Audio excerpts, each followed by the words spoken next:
Bernard, when you first saw the images of Notre Dame burning, what went through your mind?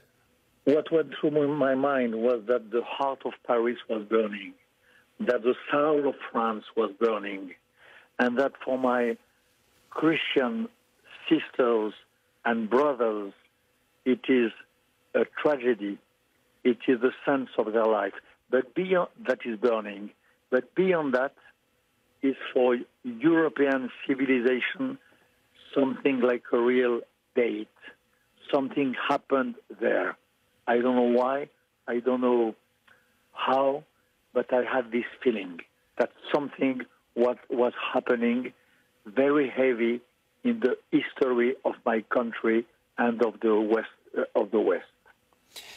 For those who in America and around the world who have not been there, who have not seen it for themselves, or who don't know the history, can you just talk about the significance of this cathedral for Paris, for France, and what the loss means? The loss, it's a loss in terms of architecture, of course, in terms of beauty. The wooden roof of the cathedral was built in the between the 12th and 13th century, so it's a big loss on this regard. But it's a big loss also because Notre Dame de Paris is really one of the beating hearts of the French civilization. It is Victor Hugo wrote a book named Cathédrale de Paris. The kings of France entered in Cathédrale de Paris. So many big and important celebrations were done there. The biggest rendezvous of the French history, in a way or in another, went through Cathédrale Notre Dame de Paris. It's a holy place for Christianity, but it is a holy place also, though in secular terms, for the spirit of France. And it is, I mean, it's extraordinary to think that this is a cathedral that survived the Reformation, the French Revolution, 2 World Wars, you know, the city occupied by Germans, and now this has happened. I mean, this the worst damage in 800 years. Exactly.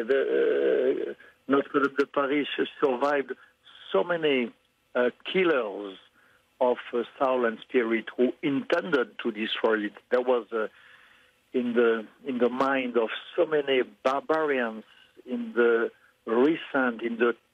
8 last centuries had the will to destroy this cathedral, but they never could. Their arm was always at the last minute impeached, if I dare say. And today, this terrible accident made the job that neither the Nazis nor the most radical of the revolutionary of 1792 and 3 could achieve. Can it be rebuilt? Of course it will be rebuilt, because at the time where we are speaking, the main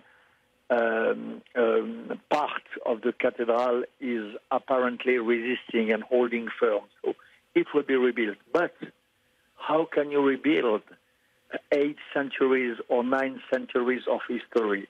How can you rebuild some elements of wood who have the age of half of whole Christianity?